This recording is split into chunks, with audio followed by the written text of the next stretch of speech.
चलिए दोस्तों, मैं आपको एक कहानी सुनाती हूँ, जादुई सांप की कहानी। गांव में दो बहनें रहती थी। उनको कोई भाई न था, इसलिए वह दोनों भाई के लिए बहुत दुखी रहा करती थी। उनको हमेशा ये लगता था कि उनका एक भाई तो जरूर होना चाहिए था। एक दिन उनके गांव में मेला लगा। वह दोनों मेला घूमने गए। मेला घूमने के बाद वह दोनों मंदिर गए। वह मंदिर भोलेनाथ का था। वो दोनों उस मंदिर में मन्नत मांग रही थी कि हे भोलेनाथ, हमें एक भाई दे दो। फिर उस मंदिर में एक जादुई सांप आया और बोला कि मैंने तुम्हारी बातें सुन ली है, मैं अपनी शक्तियों से तुम्हारी इच्छा पूरी कर सकता हूँ। फिर सांप बोला, लेकिन मेरी एक शर्त है, जब आपके घर में भाई आएगा तो उसे मेरे पास लाना होगा। मेरी शर्त भूलना नहीं तो मैं उसे मार डालूंगा।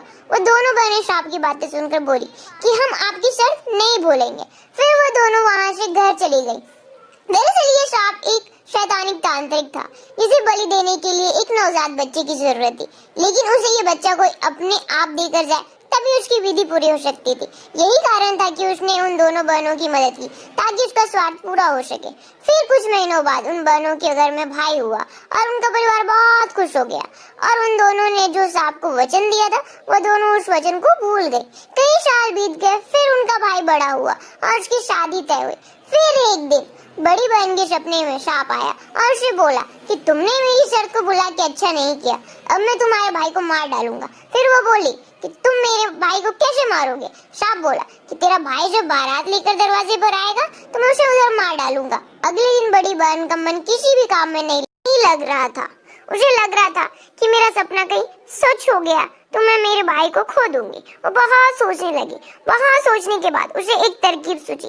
उसके भाई की बारात दरवाजे पर आई तब उसने उसके दोनों हाथों में एक एक मटका लिया और उन मटकी में आग लगाई और अपने भाई के सिर के पास मटका लेकर खड़ी रही। फिर वो शैतानी तांत्रिक सांप के रूप में जैसे ही उसके भाई को मारने आया तो वो उस आग के मटके में गिर गया और जलकर मर गया।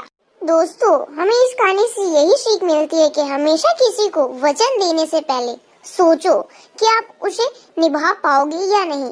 ऐसे वादे मत करो जिन्हें पूरा न कर सको।